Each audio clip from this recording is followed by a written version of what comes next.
नमस्ते रश्मि भगिनी। नमस्ते भगिनी। You can start. ओम श्री परमात्मने नमः। श्रीमद्भगवद्गीता अथ प्रथमोऽध्यायः। अर्जुन विषाद योगः। धृतराष्ट्र उवाच धर्मक्षेत्रे कुरुक्षेत्रे समवेतायुयुत्सवः। मामकाः पाण्डवाश्चैव किमकुर्वत सञ्जय।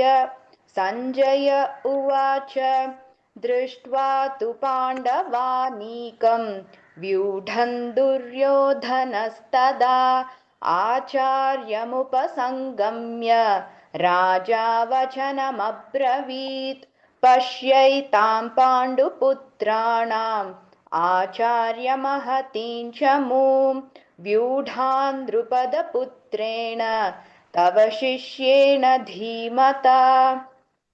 अत्र शूरा महेश्वासाः भीमार्जुनसमायुधि युयुधानो विराटश्च द्रुपदश्च महारथः। धृष्टकेतुश्चेकितानः काशीराजश्च वीर्यवान् पुरुजित्कुन्तिभोजश्च शैब्यश्च नरपुङ्गवः। युधामन्युश्च विक्रान्तः उत्तमौजाश्च वीर्यवान् सौभद्रो द्रौपदेयाश्च सर्व एव महारथाः। अस्माकं तु विशिष्टाये तान्निबोधद्विजोत्तम। नायका मम सैन्यस्य संज्ञार्थं तान् ब्रवीमि ते। भवान् भीष्मश्च कर्णश्च कृपश्च समितिञ्जयः अश्वत्थामा विकर्णश्च सौमदत्तिस्तथैव च अयने अन्ये च बहवः शूराः मदर्थे त्यक्तजीविताः नानाशस्त्रप्रहरणाः सर्वे सर्वे युद्धविशारदाः। अपर्याप्तं तदस्माकं बलं भीष्माभिरक्षितं पर्याप्तं त्विदमेतेषां बलं भीमाभिरक्षितम् अयनेषु च सर्वेषु यथा भागमवस्थिताः भीष्ममेवाभिरक्षन्तु भवन्तः सर्व एव हि। तस्य सञ्जनयन् हर्षं कुरु वृद्धः पितामहः सिंहनादौ विनद्योच्चैः शङ्खान् दध्मुः प्रतापवान्। ततः शाङ्खाश्च भैर्यश्च पणवानकगोमुखाः सहसैवाभ्यहन्यन्त सशब्दस्तु मुलोऽभवत्। ततः श्वेतैर्हयैर्युक्ते महत् स्यन्दने स्थितौ माधवः पाण्डवश्चैव दिव्यौ शङ्खौ प्रदध्मतुः। पाञ्चजन्यं हृषीकेशः देवदत्तं धनञ्जयः पौण्ड्रं दद्मौ महाशङ्खं भीमकर्मावृकोदरः। अनन्तविजयं राजा कुन्तीपुत्रो युधिष्ठिरः नकुलः सह देवश्च सुघोषमणिपुष्पकौ काश्यश्च परमेश्वासः शिखण्डी च महारथः धृष्टद्युम्नो विराटश्च सात्यकिश्चापराजितः द्रुपदो द्रौपदेयाश्च सर्वशः पृथिवीपते सौभद्रश्च महाबाहुः शङ्खान् दध्मुः पृथक् पृथक् सघोषोधार्तराष्ट्राणां हृदयानि व्यदारयत्। नभश्च पृथिवीं चैव तुमुलो व्यनुनादयन् अथ व्यवस्थितान् दृष्ट्वा धार्तराष्ट्रान् कपिध्वजः प्रवृत्ते शस्त्रसम्पाते धनुरुद्यम्य पाण्डवः ऋषिकेशं तदा वाक्यम् इदमाह महीपते। अर्जुन उवाच सेनयोरुभयोर्मध्ये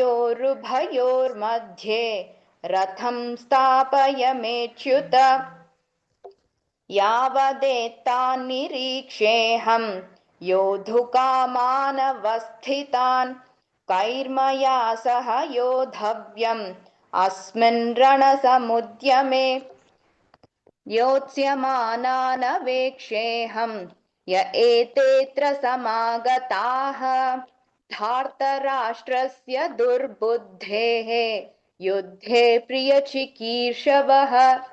सञ्जय उवाच एवमुक्तो ऋषिकेशः गुडाकेशेन भारत सेनयोरुभयोर्मध्ये स्थापयित्वा रथोत्तमम् भीष्मद्रोणप्रमुखतः सर्वेषां च महीक्षिताम् उवाच पार्थ पश्यैतान् समवेतान् कुरूनिति तत्रापश्य स्थितान् पार्थः पितॄनथ पितामहान् आचार्यान् मातुलान् भ्रातॄन् पुत्रान् पौत्रान् सखींस्तथा श्वशुरान् सहृदश्चैव सेनयोरुभयोरपि तान् समीक्ष्य स कौन्तेयः सर्वान् बन्धूनवस्थितान् कृपया परयाविष्टः विषीदन्निदमब्रवीत्।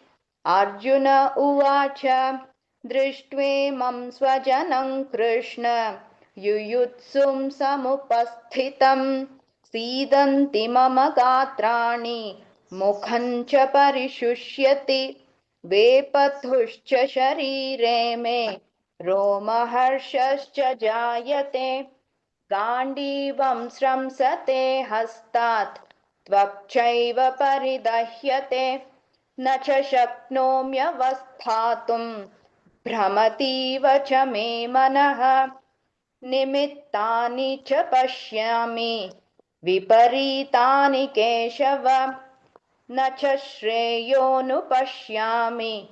हत्वा स्वजनमाहवे न काङ्क्षे विजयं कृष्ण न च राज्यं सुखानि च किन्नो राज्येन गोविन्द किं भोगैर्जीवितेन वा येषमर्थे काङ्क्षितन्नः राज्यं भोगाः सुखानि च त इमेव स्थिता युद्धे प्राणां त्यक्त्वा धनानि च आचार्याः पितरः पुत्राः तथैव च पितामहाः मातुलाः श्वशुराः पौत्राः शाल्या सम्बन्धिनस्तथा एतान् हन्तुमिच्छामि घ्नतोऽपि मधुसूदन अपि त्रैलोक्यराज्यस्य एतो हिन्नुमहीकृते निहत्य धार्तराष्ट्रान्नः काः प्रीतिः स्याज्जनार्दन पापमेवाश्रयेदस्मान् हत्वैतानाततायिनः तस्मान्नार्हा वयं हन्तुं धार्तराष्ट्रान् स्वबान्धवान् स्वजनं हि कथं हत्वा सुखिनः स्याम माधव यद्यप्येतेन पश्यन्ति लोभोपहत चेतसः कुलक्षयकृतं दोषं मित्रद्रोहे च पातकम् कथं न ज्ञेयमस्माभिः पापादस्मान्निवर्तितुम् कुलक्षयकृतं दोषं प्रणश्यद्भिर्जनार्दन कुलक्षये प्रणश्यन्ति कुलधर्मा सनातनाः धर्मे नष्टे कुलं कृत्स्नम् अधर्मोऽभिभवत्युत अधर्माभिभवात् कृष्ण प्रदुष्यन्ति कुलस्त्रियः स्त्रीषु दुष्टासु वार्ष्णेय जायते वर्णसङ्करः सङ्करो नरकायैव कुलघ्नानां कुलस्य च पतन्ति पितरो हेषां लुप्तपिण्डोदकक्रियाः दोषैरेतैः कुलघ्नानां वर्णसङ्करकारकैः उत्साद्यन्ते जातिधर्माः कुलधर्माश्च शाश्वताः उत्सन्नकुलधर्माणां मनुष्याणां जनार्दन नरके नियतौ वासः भवतीत्यनुशुश्रुम अहो बत महत्पापं कर्तुं व्यवसिता वयं यद्राज्यसुखलोभेन हन्तुं स्वजनमुद्यताः यदि मामप्रतीकारम् अशस्त्रं शस्त्रपाणयः धार्तराष्ट्रारणे हन्युः तन्मे क्षेमतरं भवेत् सञ्जय उवाच एवमुक्त्वार्जुनः सङ्ख्ये रथोपस्थ उपाविशत् विसृज्य सशरं चापं शोकसंविघ्नमानसः ॐ तत्सदिति श्रीमद्भगवद्गीतासु उपनिषत्सु ब्रह्मविद्यायां योगशास्त्रे श्रीकृष्णार्जुनसंवादे अर्जुनविषादयोगो नाम प्रथमोऽध्यायः। श्रीकृष्णार्पणमस्तु। धन्यवाद। धन्यवादः भगिनी. Pushpa Bhagini, you can give your corrections to her.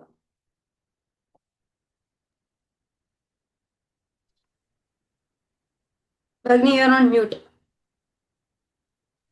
Namaste Bhagini. Rashmi Bhagini, Namaste. You have recited very well, but in some places you were tending to make mistakes. While at the end of the shlokas, you made so many mistakes in Mahapranas and in these things and all. There were so many mistakes. Rest Okay. of the other things were okay. We'll go from the first. In 13th shloka, starting and all you recited very well. In 13th shloka, first pada, you just recite. ततः शङ्खाश्च भैर्यश्च.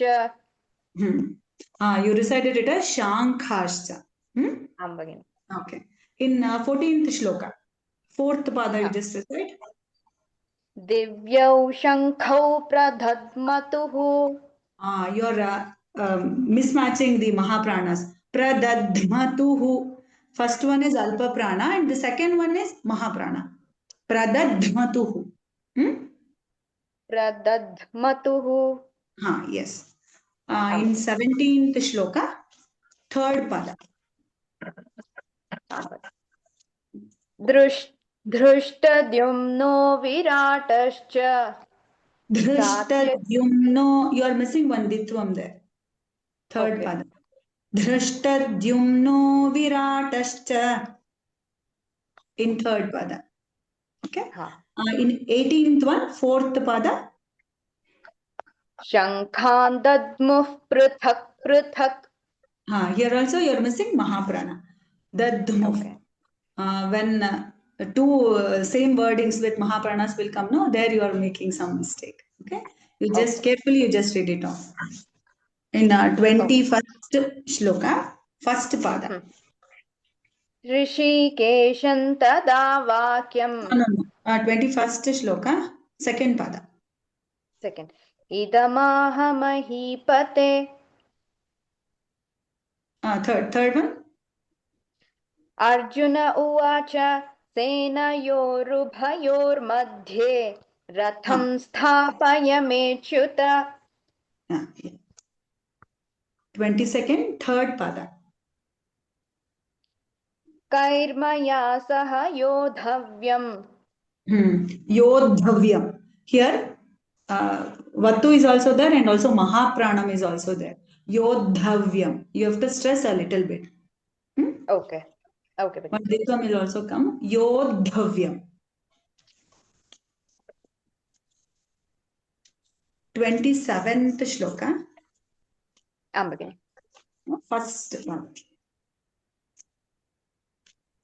श्वशुरांसुहृदश्चैव Suhrudaschaiva. श्वशुरांसुहृदश्चैव. Su is there. Suhrudaschaiva. 33rd shloka.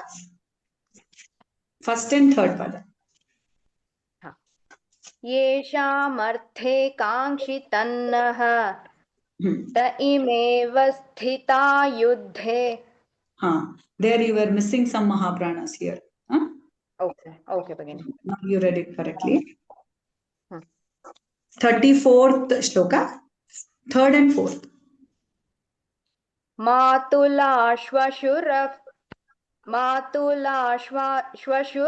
पौत्राः. Here one ish sound has to be added. You are removing this visarga. By this time you'll be knowing the rules very well, right?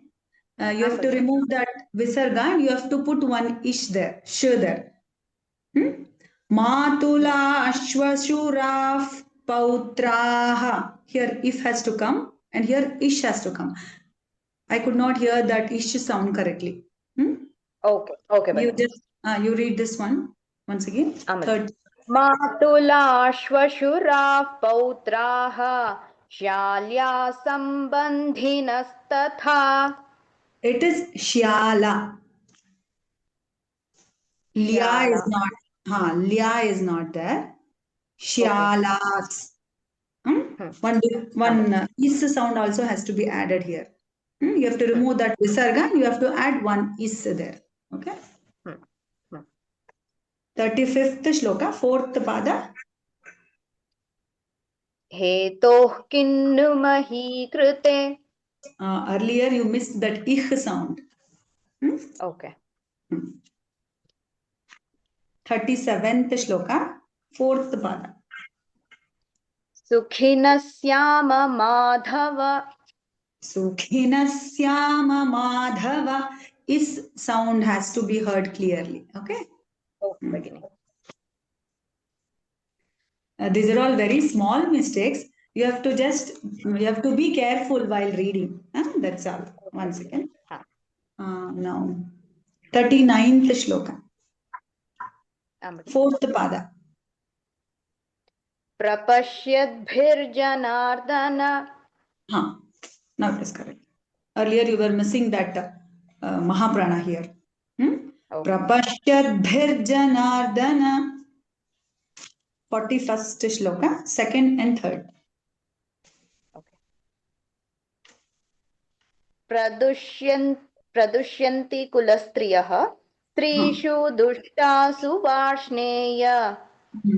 Earlier you read it as strishu. It is strishu. That's all. Strishu dushtasu varshneya. Okay, okay. 42nd shloka, second pada. Kulagnanam kulasya cha. Here ing sound has to come. It is sounding it as im sound. Kulagnanam kulasya cha, ing sound. Okay. 43rd shloka, first pada. Doshaireteh kulagnanam. Correct. 45th shloka, second pada.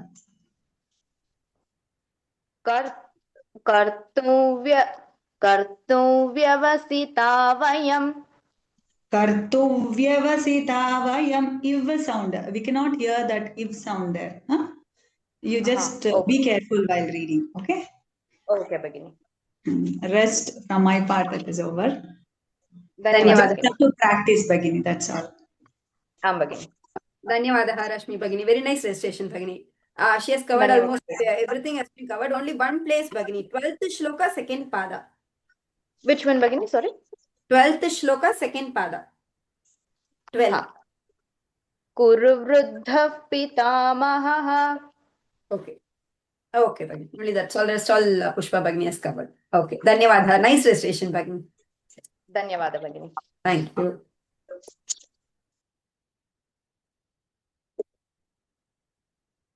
Namaste.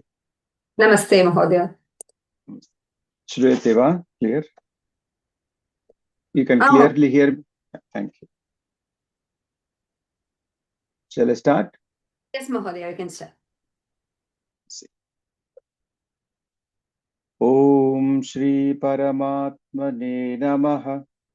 Srimad Bhagavad Gita Atha Prathamodhyayah Arjuna Vishada Yogaha Dhritarashtra Uvacha Dharma Kshetre Kurukshetre Samaveta Yuyutsavaha Mamaka Pandavaschaiva Ima Kurvata Sanjaya Sanjaya Uvacha Drishtva tu Pandavanikam Vyudhan Duryodhanasthatha Tadha Acharyamupasangamya Raja Vachanam Abravit Pashyaitam Panduputranam Acharyamagatin Chamum Vyudhan Drupadaputrena Tava Sishyena Dhimata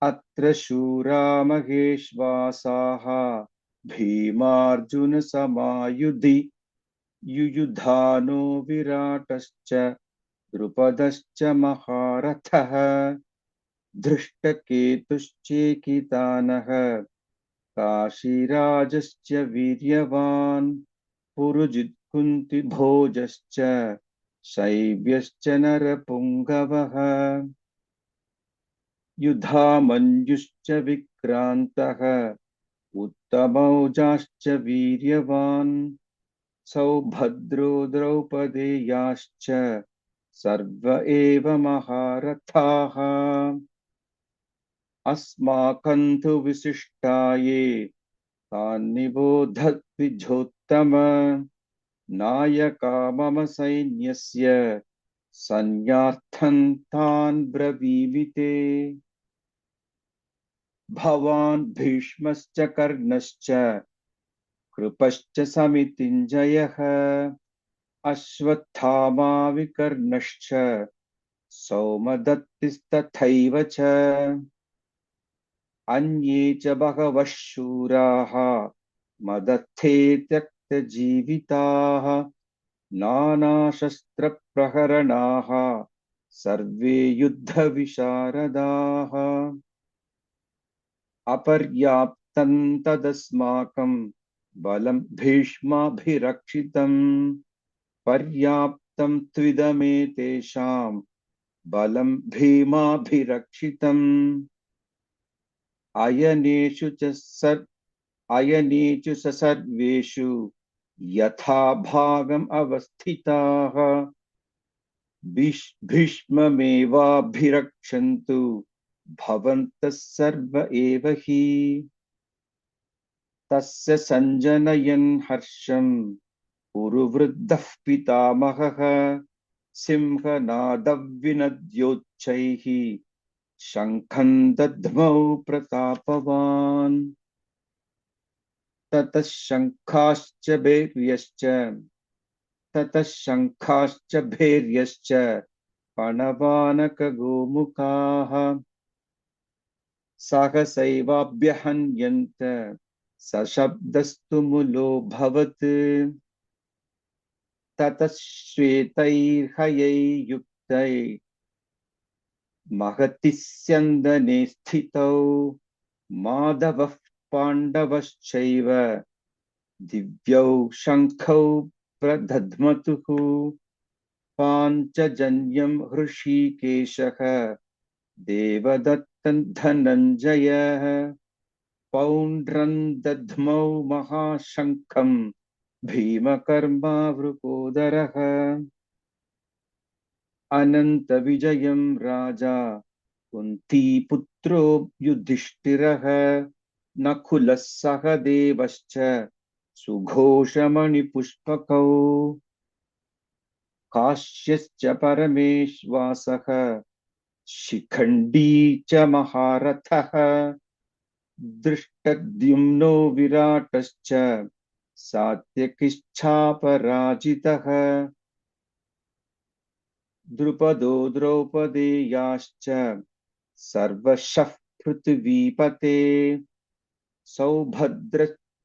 सौभद्रश्च महाबाहुः शङ्खान् दद्मुः पृथक् पृथक् सघोषोदार्धराष्ट्राणां हृदयानि व्यदारयत् नभश्च पृथिवीं चैव तुमुलो व्यनुनादयन् अथ व्यवस्थितान् दृष्ट्वा धार्तराष्ट्रान् कपिध्वजः प्रवृत्ते शस्त्रसम्पाते धनुरुद्यम्य पाण्डवः हृषीकेशं तदा वाक्यम् इदमाह महीपते अर्जुन उवाच सेनयोरुभयोर्मध्ये रथं स्थापय मेच्युत यावदेतान् निरीक्षेऽहं योद्धुकामानवस्थितान् कैर्मया सह योद्धव्यम् अस्मिन् रणसमुद्यमे योत्स्यमानानवेक्षेऽहं य एतेऽत्र समागताः धार्तराष्ट्रस्य दुर्बुद्धेः युद्धे प्रियचिकीर्षवः संजय उवाच एवमुक्तो हृषीकेशः गुडाकेशेन भारत सेनयोरुभयोर्मध्ये स्थापयित्वा रथोत्तमम् भीष्मद्रोणप्रमुखतः सर्वेषां च महीक्षिताम् उवाच पार्थ पश्येताम् समवेतान् कुरूनिति तत्रापश्यस्थितान् पार्थः पितॄनथ पितामहान् आचार्यान् मातुलान् भ्रातॄन् पुत्रान् पौत्रान् सखींस्तथा स्वशुरान् सुहृदश्चैव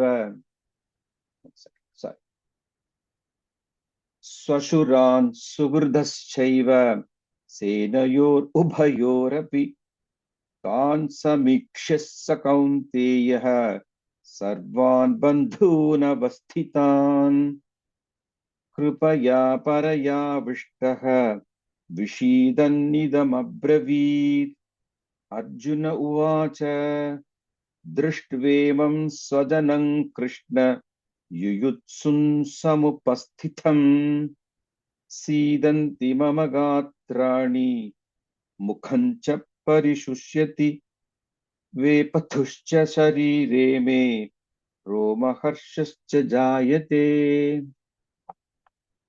गाण्डीवं स्रंसते हस्तात् त्वक्चैव परिदह्यते न च शक्नोम्यवस्थातुं भ्रमतीव च मे मनः निमित्तानि च पश्यामि विपरीतानि केशव न च श्रेयोनुपश्यामि हत्वा स्वजनमाहवे न काङ्क्षे विजयं कृष्ण न च राज्यं सुखानि च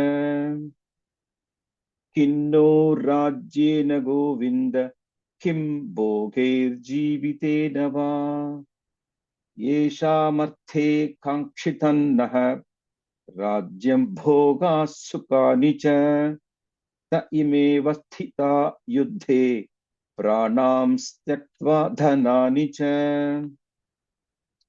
आचार्याः पितरः पुत्राः तथैव च पितामहाः मातुलाः श्वशुराः पौत्राः श्यालाः सम्बन्धिनस्तथा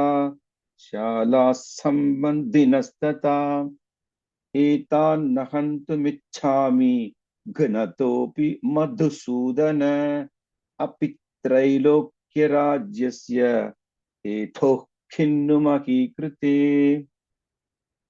निहत्य धार्तराष्ट्रान्नः का प्रीतिः स्याज्जनार्दन पापमेवाश्रयेदस्मान् हत्वैतानाततायिनः तस्मानार्हा वयं हन्तुं धार्तराष्ट्रान् स्वबान्धवान् स्वजनं हि कथं हत्वा सुखिनः स्याम माधव यद्यप्येतेन पश्यन्ति लोभोपहत चेतसः कुलक्षयकृतं दोषं मित्रद्रोहे च पातकं कथन्न ज्ञेयमस्माभिः पापादस्मान्निवर्तितुं कुलक्षयकृतं दोषं प्रपश्यद्भिर्जनार्दन कुलक्षये प्रणश्यन्ति कुलधर्माः सनातनः धर्मे नष्टे कुलं कृत्स्नम्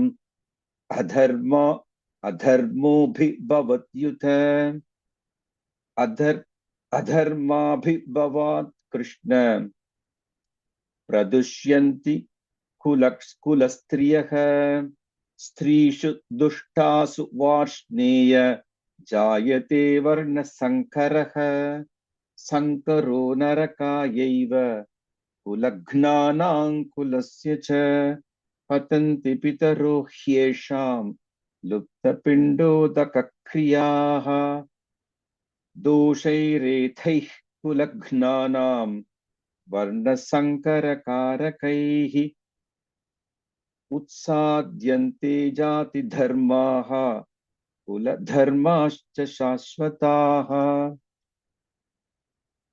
उत्सन्नकुलधर्माणां मनुष्याणां जनार्दन नरके नियतवासः भवतीत्यनुशुश्रुम अहो बद महत्पापं कर्तव्यवसिता वयं यद्राज्यसुखलोभेन हन्तुं स्वजनमुद्यताः यदि मामप्रतीकारम् अशस्त्रं शस्त्रपाणयः धार्तराष्ट्रारणे हन्युः तन्मे क्षेमतरं भवेत् संजय उवाच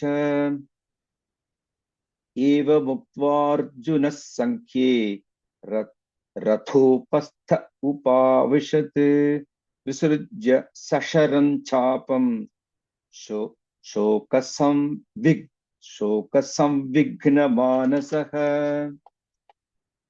ॐ तत्सदिति श्रीमद्भगवद्गीतासु उपनिषत्सु ब्रह्मविद्यायां योगशास्त्रे श्रीकृष्णार्जुनसंवादे अर्जुनविषादयोगो नाम प्रथमोऽध्यायः।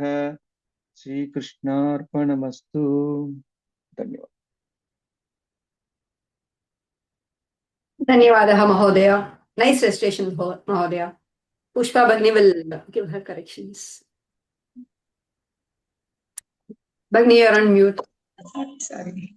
Namaste Mahodaya, very well recited. Slowly you have recited nicely, but in some places you missed Mahapranas.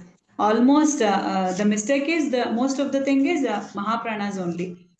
In so many places you have missed. In first shloka, here it is also Atha Pratamo Dhyayah. Here also you missed Mahapranas. Prathamodhyayah. Mahodaya? Yeah, got it. Uh, अथ प्रथमोऽध्यायः Prathamodhyayah. Here all the three, प्रथमोऽध्यायः three Mahapranas will come here. Tha, Prathamo, Dhyayah. Okay. When many Mahapranas will come in a single slokana, we tend to make mistakes. So we have to be very careful. Okay. In first shloka, Mahodaya, second pada. second pada Samavetaayujutsavah. Now we read it correctly. Second shloka, second pada. Vyudhan Duryodhanastadha. Tada. That's all. Tada. Da is alpa prana. Okay. Yeah. Tada. In fourth shloka, second pada. Bhimarjuna Samayudhi. Now we read it correctly. Fifth one, second and fourth. Kashirajascha Viryavan. Earlier you read as Kashi. Now you read it. Kashira. Okay. Shaibhyascha Narapungavaha. Shaibhyascha you recited. It is Shaibhyascha.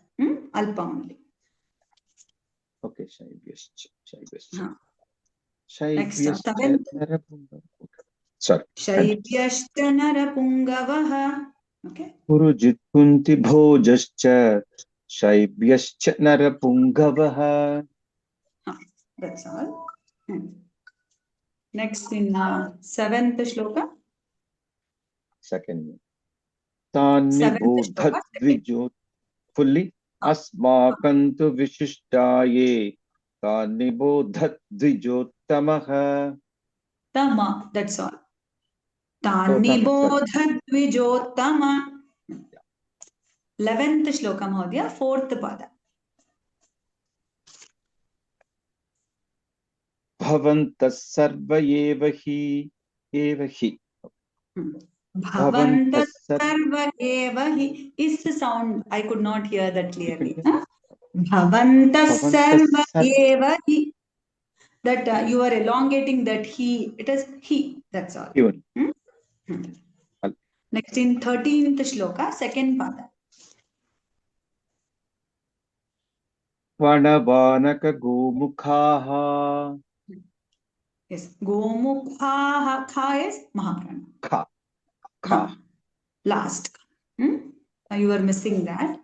14th shloka, first and fourth. Tatashvetair hayai yukte. Hayai yukte. Tatashvetair hayai yukte. Tatashvetair hayai yukte. Ratisyanda nithitau. Madhava Pandavaschaiva. Divyau Shankau. Okay. Pradadhmatuhu. Here also. First and two. One beside the other, two same words are there. Same letters are there. One is Alpa and the other one is Mahaprana. You are interchanging the Mahapranas and Alpa Pranas. Pradadhmatuhu. I try once. Divyau Shankau Pradhat. Divyau Shankau Pradadhmatuhu. Yes.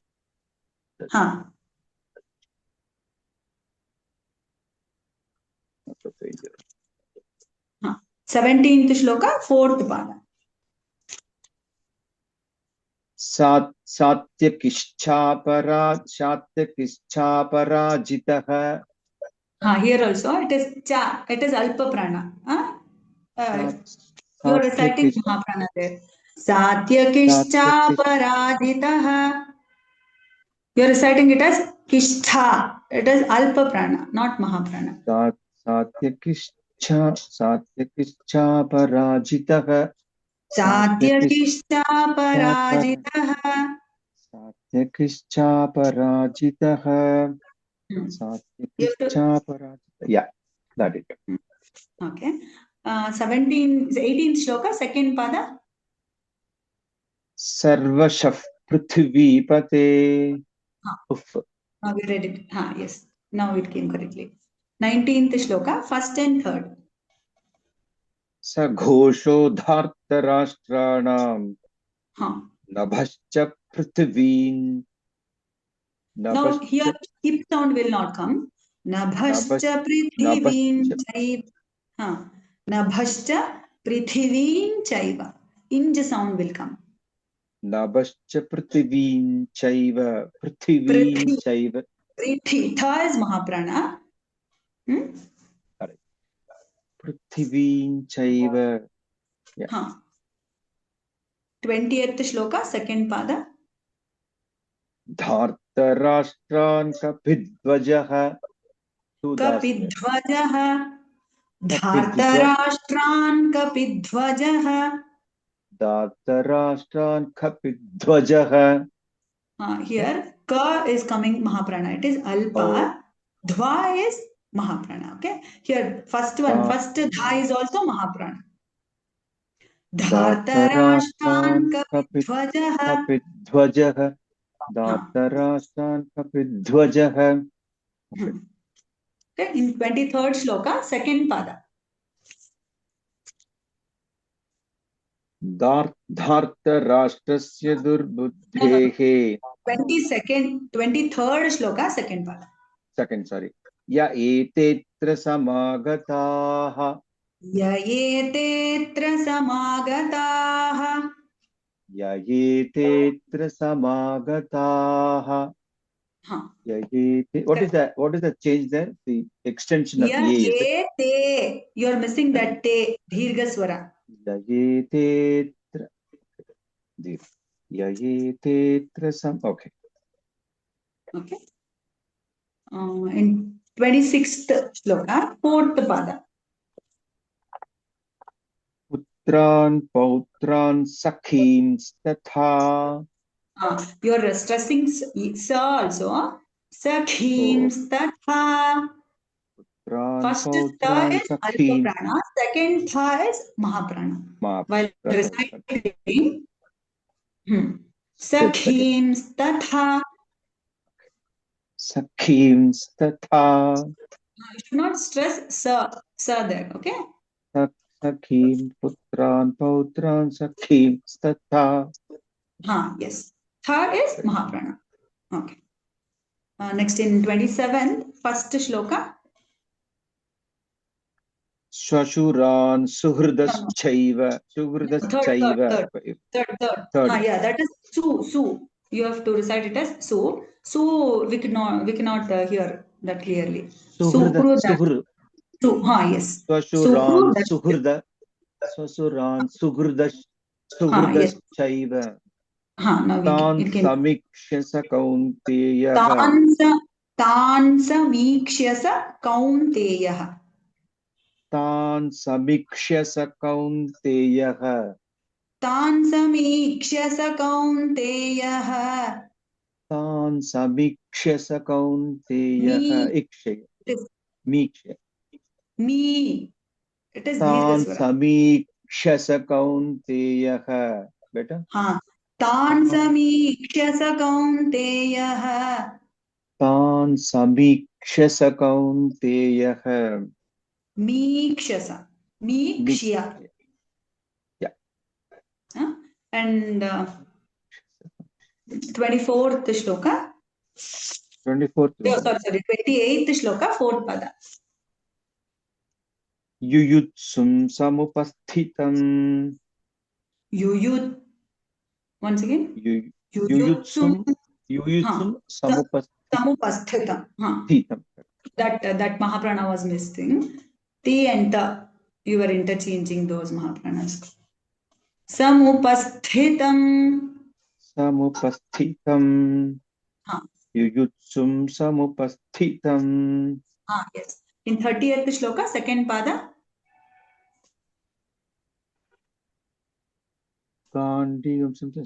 Tvakchaiva paridahyate. Paridahyate. Okay. 32nd shloka, first 32nd. न कांक्षे विजयं Ah, Krishna ka is alpa prana here. न न कांक्षे कांक्षे विजयं कृष्ण. न कांक्षे विजयं Krishna Ka, न it is coming as Mahaprana. Now you read it is correctly. it correct? न कांक्षे विजयं कृष्ण. न च राज्यं सुखानि च Sukhani cha. Sa is alpa. In everywhere the same mistake is happening. When the other word, the beside word सुखानि च is Mahaprana, you are reciting the first word only Mahaprana. Okay, you just you have to look into it. सुखानि You च have to just be careful. Okay, in 35th shloka, 4th pada. हेतुः किन्नु महि कृते हेतोः किन्नु मही कृते. हेतुः किन्नु महि कृते Ta is alpa prana, दीर्घ स्वरा. अल्प प्राण दीर्घ स्वर. हेतुः किन् हेतोः किन्नु. का is also alpa prana. हेतोः किन्नु मही कृते. हेतुः किन्नु महि कृते Ta is alpa हेतुः prana only. Okay. In 40th shloka, no, 37th shloka, first.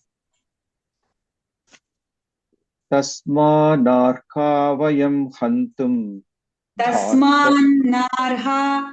One more na is there. तस्मान्नार् Tasmannarha. Ha, yes. You have to stress that. तस्मान्नार्हा Vayam hantum. तस्मान्नार्हा वयं Ha, yes. हन्तुं Ha, yes. Third pada. स्वजनं हि कथं हत्वा First ka is alpa prana. Second one is mahaprana. Katham.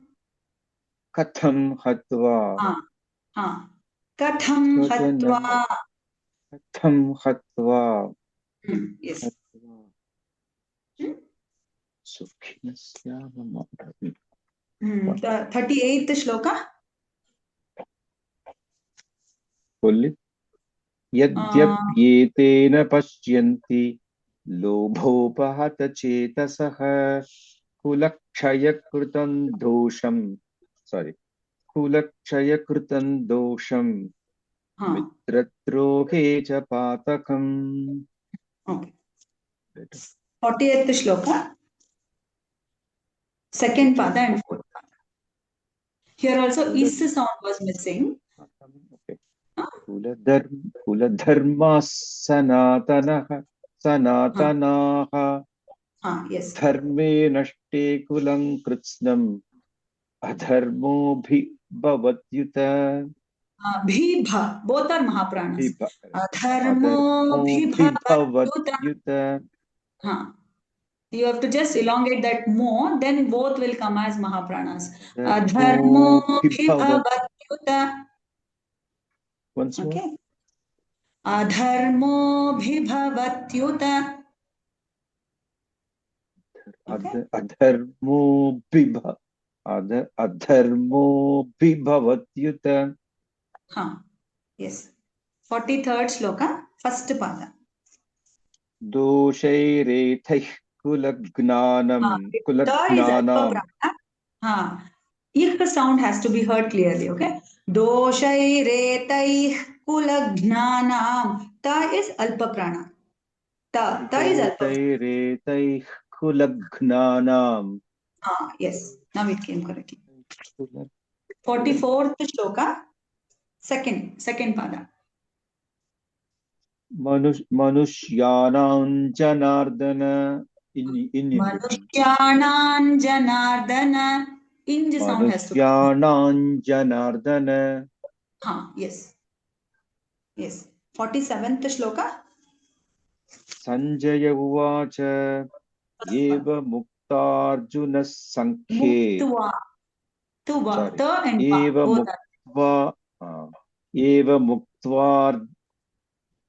एव मुक्त्वार्जुनः संख्ये Sankhye. Mahaprana is also there. संख्ये एवमुक्त्वार्जुनः सङ्ख्ये रथोपस्थ उपाविशत् रथोपस्थ उपाविशत् yes here it is on tatsaditi on tatsaditi on na has to come, you missed that. Yeah, I thought Rest I you said have it. to Okay. practice. On tatsaditi, because I've been corrected many times in one class team. Yes, I've written as only well. Yeah. these are all small mistakes. When you keep on reading all the things, no, it will be corrected. Okay. Thank you. ಧನ್ಯವಾದ ಧನ್ಯವಾದः ಮಹೋದಯ. Nice recitation, slow and steady. She has covered almost everything. Only 2 places, Mahodaya, I just want clarification. 10th shloka, 3rd pada. पर्याप्तं त्विदमे तेषां. त्विदमे Anuswara rule तेषां. is there. In is there. Okay. Yeah. I thought you recited in. Okay. Mahodaya. Then 12th shloka, 2nd pada. 2nd pada. Puruvruddhah pitamahah. Okay, Mahodaya. Then 21st shloka, 3rd pada. 3rd. Third. सेनयोरुभयोर्मध्ये. Okay, Mahodaya. Correct. That's all, Mahodaya. Because I thought you recited ubayor. Senayoho plus. So it will be rubhayor. Okay. Dhanyavadah, Mahodaya. Dhanyavad. Thank you. Thank you. Namaste, Bhagini. Namaste, Bhagini. Om Shri Paramatmane Namaha. Srimad Bhagavad Gita Atha Prathamodhyayah. Dhritarashtra Uvacha. Dharmakshetre Gurukshetre Samaveda Yuyutsavaha. Mamakah Pandavaschaiva Kimakurvata Sanchaya Uvacha. Drishtva tu Pandavanekam Vyudan Duryodhanastatha Acharya Mupasangamya Raja Vachanamapravit. Paschaitam Panduputranam Acharya Magatinchamum Vyudhan Drupada Putrena Tava Sishyena Dhimatha Atra Sura Maheshvasaka Bhimarjuna Samayuthi Viyudhano Viradascha Drupadascha Maharatha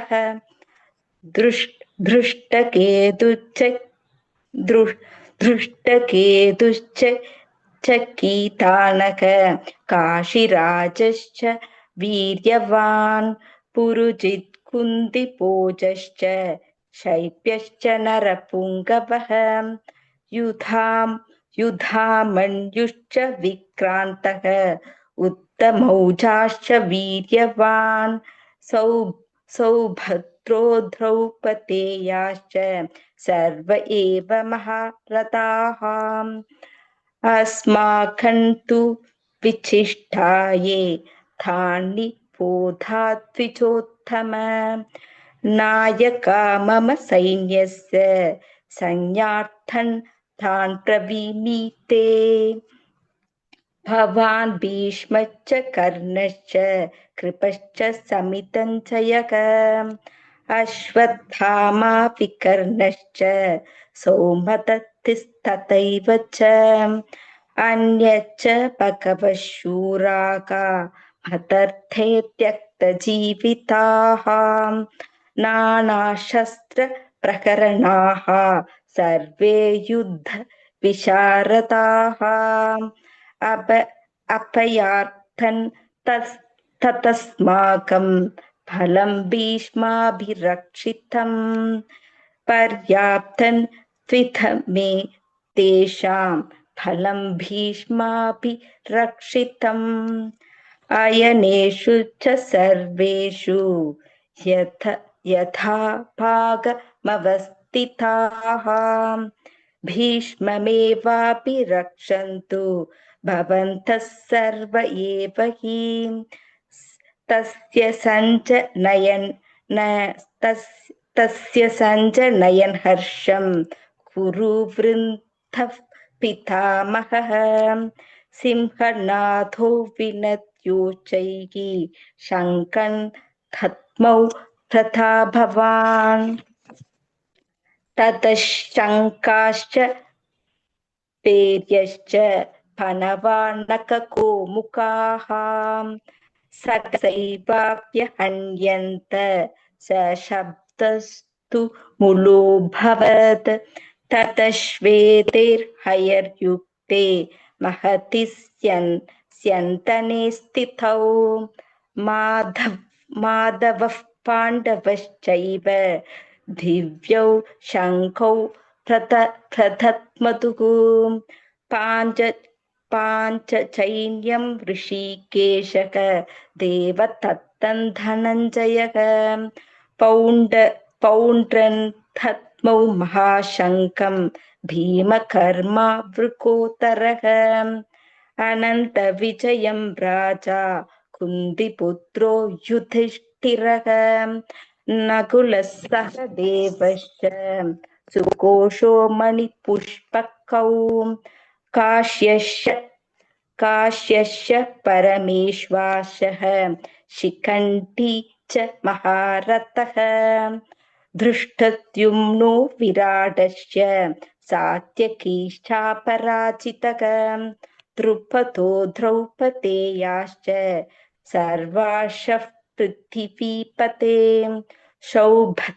सौभद्राश्च महाबाहुः शङ्खान्तमुः पृथक् साघोष धार्तराष्ट्राणां हृदयानि व्यधारयत् नापश्च पृथिवीं चैव धूमलो व्यनुनादयन् अतव्यवस्थितान् दृष्ट्वा धार्तराष्ट्रान् कपिध्वजः प्रवृद्धे शस्त्रसम्पाते धनुरुद्यम्य पाण्डवः हृषीकेशं तथा वाक्यम् इदमाह महीपते अर्जुन उवाच सेनयोरुभयोर्मध्ये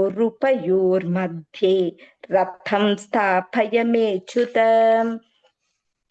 यावदेतान् निरीक्षेऽहं योद्धुकामानवस्थितान् कैर्मया सह योद्धव्यम् अस्मिन् रणसमुद्यमे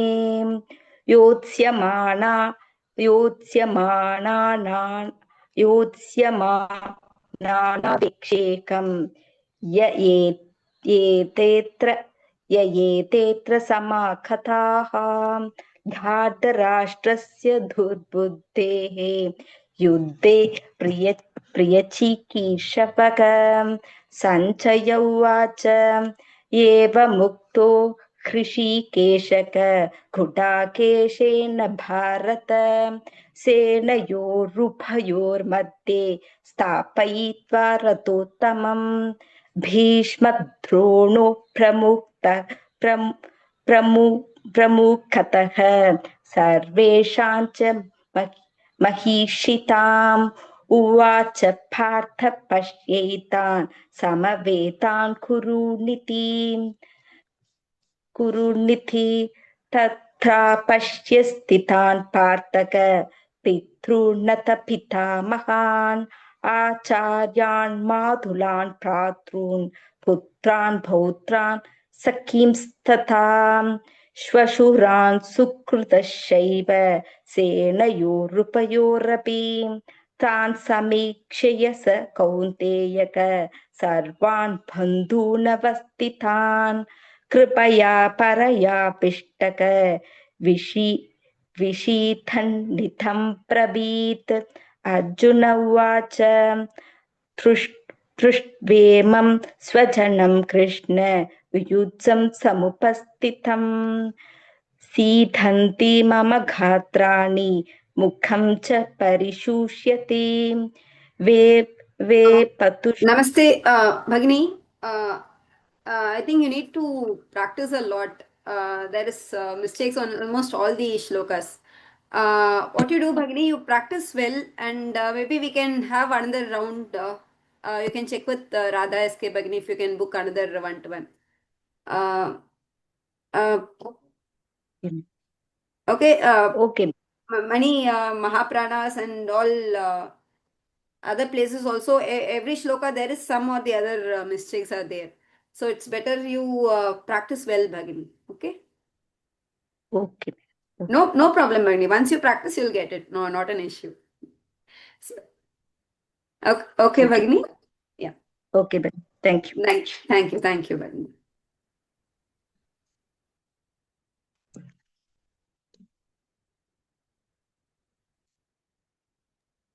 Pushpa Bhagini, can we call one more devotee or is it okay? Yeah.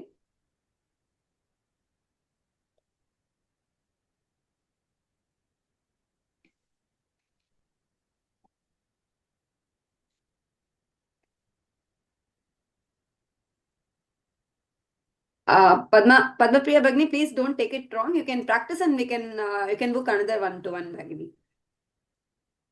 Okay பக்னியா, பட் ஆனா எனக்கு கொஞ்சம் ஹெல்த் ப்ராப்ளம் இருக்கு, என்னால ரொம்ப அழுத்தி சொல்ல முடியாது.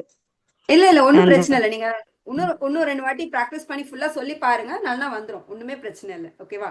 ஏன்னா நீங்க சரி ஒரு ஸ்லோகாலி இப்ப நாங்க திருப்பி சொன்னோம்னா அது எல்லாமே நீங்க ரிப்பீட் பண்ற மாதிரி இருக்கும். அதனால அதுக்கு இட் இஸ் பெட்டர் நீங்க ஒரு வாட்டி பிராக்டிஸ் பண்ணிட்டு சொன்னீங்கன்னா ஓகே. அதான் உங்களோட பிராக்டிசேஷன் டீச்சர்ட்ட ஒரு வாட்டி நீங்க சொல்லி பார்த்துட்டு அதுக்கப்புறம் you can come back. No issue. சரியா? இன்னும் போடுவாங்களா? 1 இருக்குமா? இன்னும் இந்த 1 வீக் இருக்கும். நீங்க இந்த 1 வீக் இருக்கும். அதுக்கப்புறம் எனக்குமே தெரியல. ராதா எஸ்கே பக்னிட்ட கேட்டுக்கோங்க. கேட்டுட்டு யூ கேன் புக் பக்னி. இல்லைன்னா இன்னொன்னு புக் பண்ண முடியலன்னா நீங்க ப்ராக்டிஸ் பண்ணிக்கோங்க. அதுதான் மெயின். மற்றபடி வேற எதுவும் இல்லை. ஓகே பக்னி. All the best. ஓகே. நமஸ்தே பக்னி. ராஜேஸ்வரி பக்னி.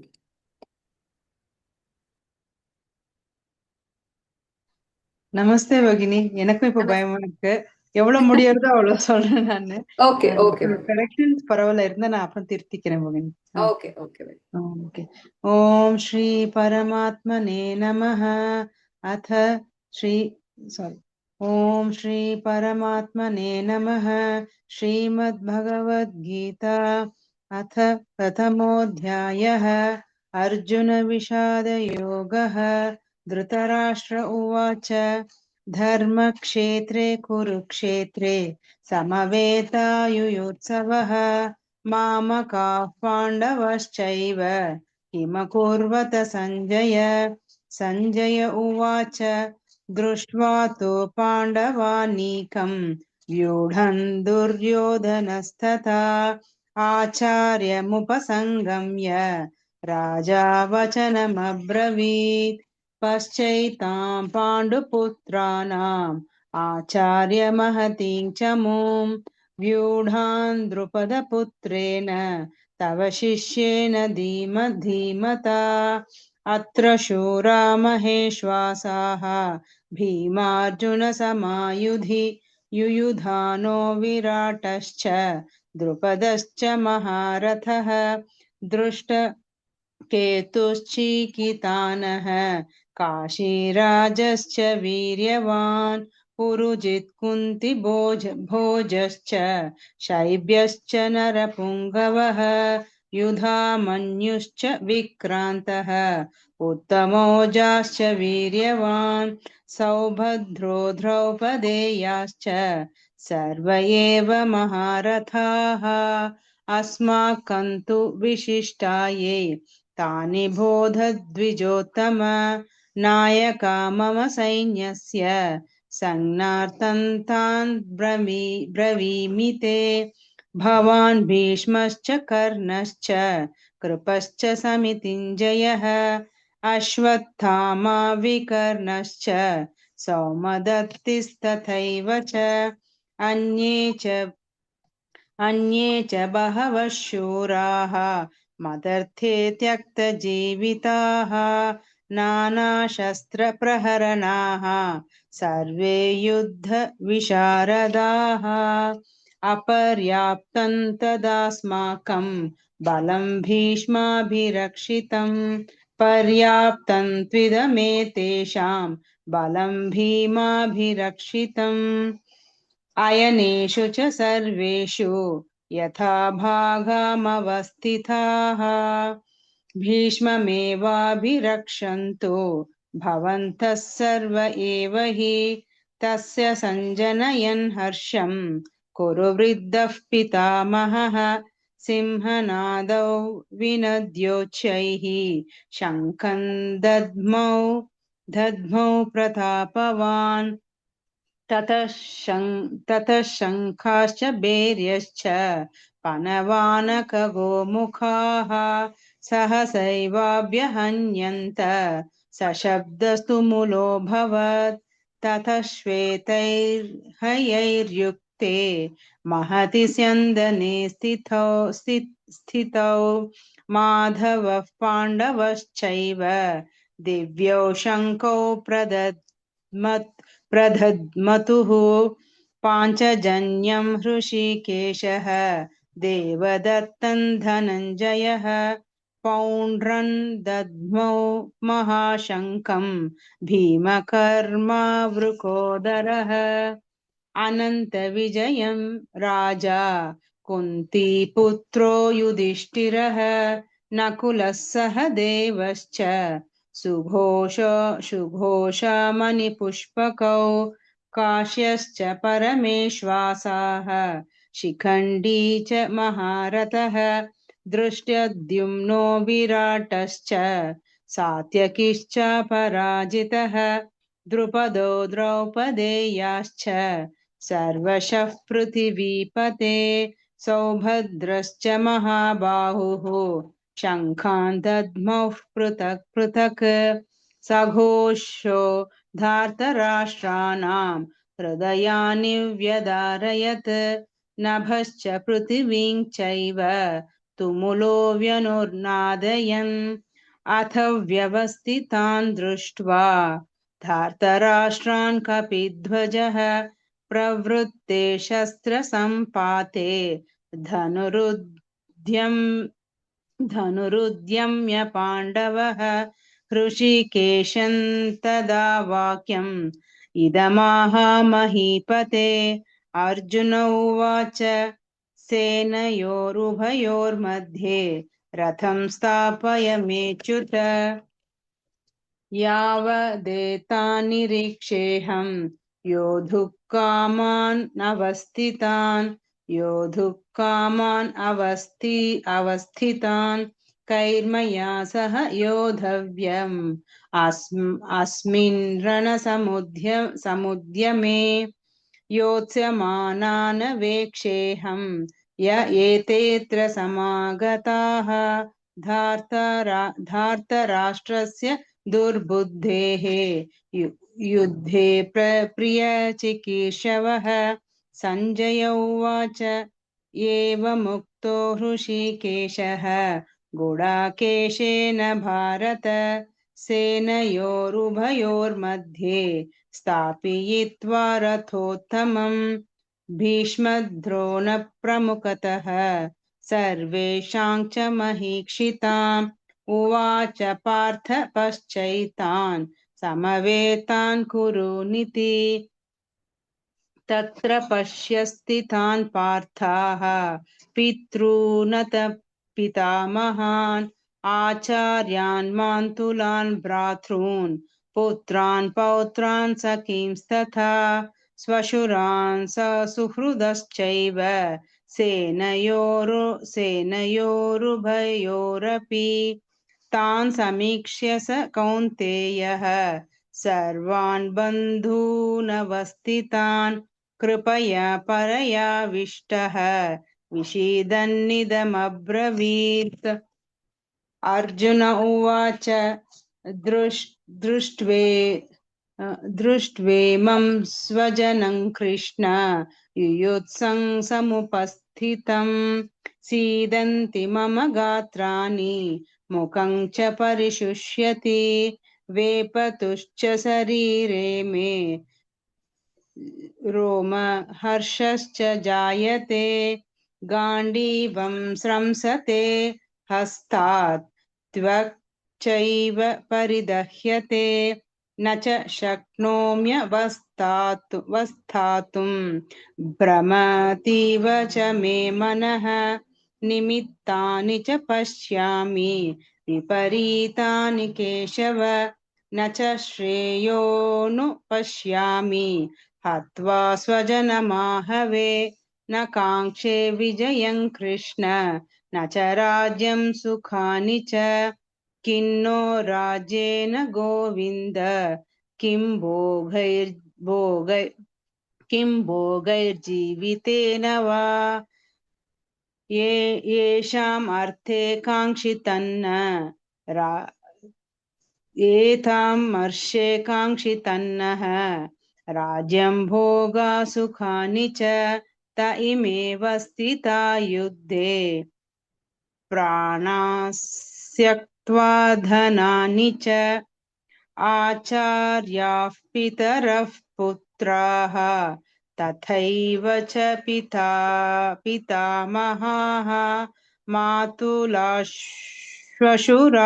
पौत्राः शाल्याः सम्बन्धिनः तथा एतान् हन्तुमिच्छामि नथोऽपि मधुसूदन अपि त्रैलोक्य राज्यस्य हेतोः किन्नु मही कृते निहत्य धार्तराष्ट्रान्नः का प्रीतिः स्याज्जनार्दन पापमेवाश्रयोदस्मान् हत्वैतान्न तथायिनः तस्मान्नार्हा वयं हन्तुं धार्तराष्ट्रान् स्वबान्धवान् स्वजनं हि कथं हत्वा सुखिनः स्याम माधव यद्यपेतेन पश्यन्ति लोभोपहत चेतसः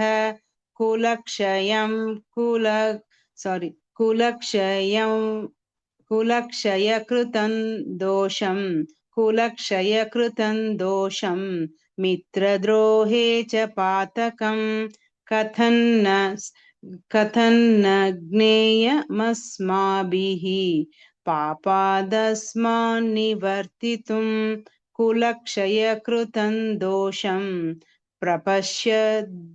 प्रपश्यद्भिर्जनार्दन कुलक्षये प्रणश्यन्ति कुलधर्माः सनातनाः धर्मे नष्टे कुलं कृत्स्नम् अधर्मोऽभिभवत्युत अधर्माभिभवात् कृष्ण प्रदुष्यन्ति कुलस्त्रियः स्त्रीषु दुष्ट्वासु वार्ष्णेय जायते वर्णसङ्करः संकरो नरकायैव कुलज्ञानं कुलस्य च पतन्ति पितरो ह्येषां लुप्तपिण्डोदकक्रियाः दोषैरेतैः कुलज्ञानं वर्णसङ्करकारकैः उत्स्यादन्ते जातिधर्माः कुलधर्माश्च शाश्वताः उत्सन्नकुलधर्माणां मनुष्याणां जनार्दन नरके नियतौ वासः भवतीत्यनुशुश्रुमा अहो बत महात् पापं कर्तुव्यवसिता वयं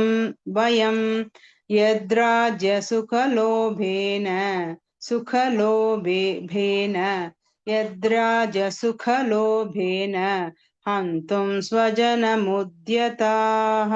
यदि मामप्रीतिकारम्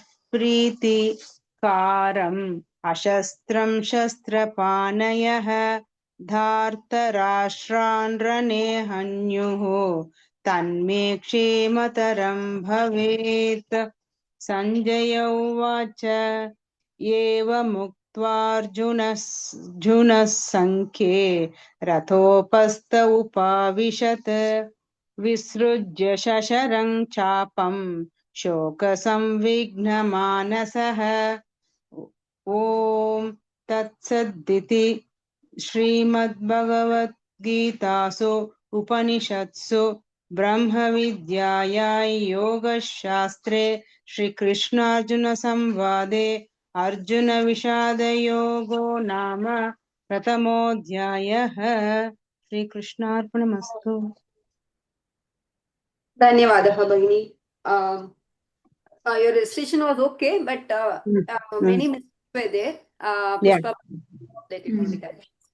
Okay. But you have to just look on to all the Mahapranas, Alpa Pranas, and the pronunciation, Bhagini. So in so many places you were missing. Okay. No, it is Drupada, like for example, see in third sloka, it is Vyudhan Drupada Putrena. It is Na. You are reciting it as Na. Likewise, there were so many mistakes while reciting. You have to just careful. You have to be careful on those things. Okay. And when Mahapranas will be coming side by side with the same letter, right? Yes, so yes. at that time, no, you are tend to interchange the Mahapranas. Correct. So you have to be very careful while reciting. There are no mistakes as such. These are all the small mistakes. You have to keep look on to practicing them. those. You have to practice them well. Okay. Before coming to one session, no, you have to practice 5 to 6 times all the shlokas. Okay. Then these type of mistakes will not occur again and again. Okay. In second shloka, Bhagini, you just recite first pada. Here also, dharma kshetre. You missed that Mahaprana in the first shloka. Dharma kshetre kurukshetre. Okay. Yes. Yes. In second shloka, you just recite first pada, Bhagini. Društva tu pandavanikam vyudhan duryodhanastata acharya. Dha is Mahaprana. While reciting, Dha is Mahaprana. Okay. Yeah. In Duryodhana. this book, it has given the normal the. No, Duryodhana. It is obvious. It is Mahaprana, right? Duryodhanastada. Tada. Da is Alpa. Duryodhanastada. Last da is Alpa Prana. Okay. Duryodhana. That second da is Mahaprana. Okay. And there are so many Mahapranas in a single line, no? You will sing those Mahapranas. Yes, You have to slowly read and you have to be careful. You have to keep a pencil on those shlokas. Now also we keep a pencil because we also have a tendency to miss those Mahapranas, no? So we should not miss. You have to keep a pencil on each and every shloka and you have to read it carefully. Okay? And then in third shloka, just read third shloka. Yeah, third shloka. Paschaitam Panduputranam Acharya Mahatim Chamu. It is not na, it is na. Na. Okay? Paschaitam Panduputranam Acharya Mahatim. Okay, now. And likewise, you missed, here also you recited it as na only. Earlier I said. So in fifth shloka, second pada. Kashirajascha Viryavan. Kashirajascha Viryavan. It is Kashi. Kashirajascha Viryavan. Earlier you recited it as Kashi. Okay, in fifth shloka, second pada. Kashirajascha Viryavan. Yeah. In seventh shloka, second pada. Second pada. Tani bodhadvijotama. Tani. You have to stress it. Tani bodhadvijotama. Tani bodhadvijotama. Okay. Ba is Alpa Prana. Dha is Mahaprana. And here one more. Tani bodhadvijotama. Tannirodhatvijottama. You have to keep a pencil and you have to make corrections in your book, okay? Okay, okay. And while reciting next time, you won't make those mistakes, okay? Sure, sure, sure. Then in 9th shloka, 3rd pada. Third pada. Nana shastra praharanaha. This one has to come. Nana shastra praharanaha. If the sound has to come here. Before Nana shastra prahacha. Okay. Not if, it is p. Nana shastra praharanaha. Shastra. Nana shastra praharanaha. Sarve yuddha visharadaha. Yes, in 10th shloka. First pada. Aparyaptam tadasmakam. It is tada, not tada. It is tada. Aparyaptam tadasmakam. In 11th shloka, second pada. 11th shloka, second pada. Yatha bhagamavastitaha. Yatha bhagamavastitaha. Yes. Yatha bhagamavastitaha. Yatha bhagamavastitaha. In 12th shloka, 4th pada. Shankhan dadmo pratapavan. Second da is Mahaprana. Shankhan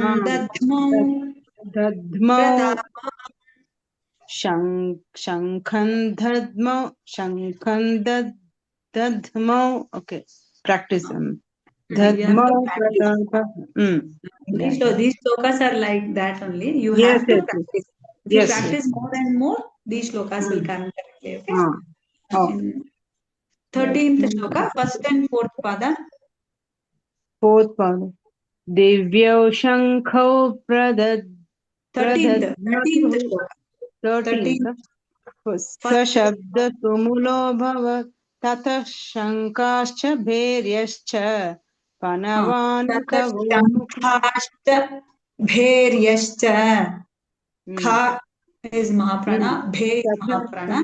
And you have to put one ish. You have to remove that visarga. I think you are very well, no, in those visarga rules. You know all those rules. Yeah. Okay. 4th shloka. 14th. No, 13th, 4th shloka. 4th. Sashabda sumulo bhavat. Shabda is alpa. Sashabda tumulo bhavat. Sashabda tumulo bhavat. You just underline on all the Mahapranas, Bhagini. Then you won't make mistakes. Okay. Okay. In 14th shloka, second pada and 4th pada. Second. Mahati syandane sthitho. Mahati syandane. One ditvam has to come. Mahati syandane sthitho. Mahati syandane sthitho.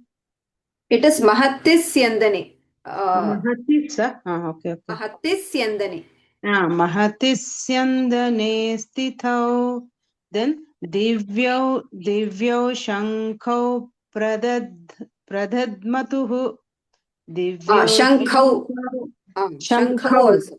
Divyau shankho pradadmatuhu. Okay, buddy. Similarly, I think in many shlokas, and the ish, I understand. and the viratashcha, and the ish sound is getting either. So practice well, Bhagini. Practice well and well in the IP. And for second chapter, you could practice more number of times and then come. Yes, ma'am. Thank you, Bhagini. Thank you. Okay. Dhanyavadaha, Bhagini. Dhanyavadaha, Bhagini.